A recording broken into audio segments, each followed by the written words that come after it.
Catherine Bernardo nakatanggap ng kanyang birthday cake at flower bouquet mula sa kanyang Century Tuna family. Bago pa man mag-umpisa ang kanilang photoshoot.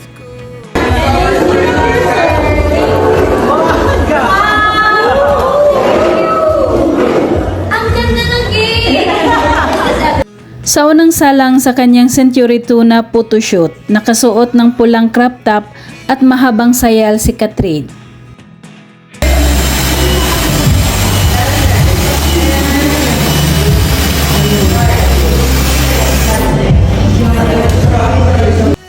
Napakaganda niya at kita ang ganda ng hubog ng kanyang katawan.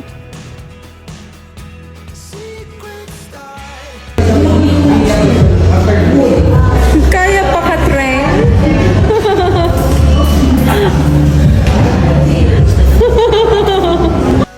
At ang pangalawang shoot naman nila ay nakasuot ng pulang sports bra si Catherine at puting pants.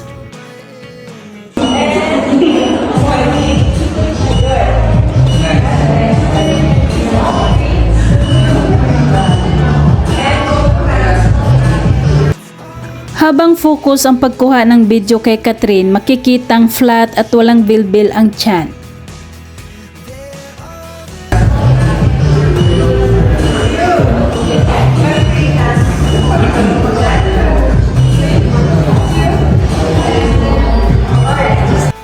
Ang pangatlong shoot nila ay nasa labas na sila at bagay kay Catherine ang bago niyang suot.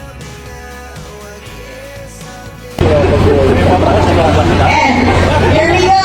Build down the food, please. And ready rolls. Wait, sound. Kayong in.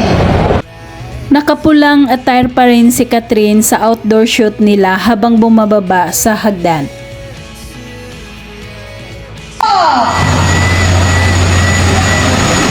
And good. Okay.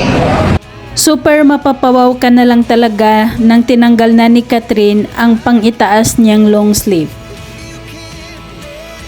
And 3, 2, 1. Background below. Action. 1, 2, 3. Pose. Super saya ang makikita sa mukha ni Catherine nang matapos na sa wakas ang kanilang photoshoot. Yan, ganda. Good. Well done. Naglalakad pa uwi si Catherine mula sa area ng kanilang pinagshootingan kahit pagod nakuha pa rin ngumiti para sa kanyang mga fans.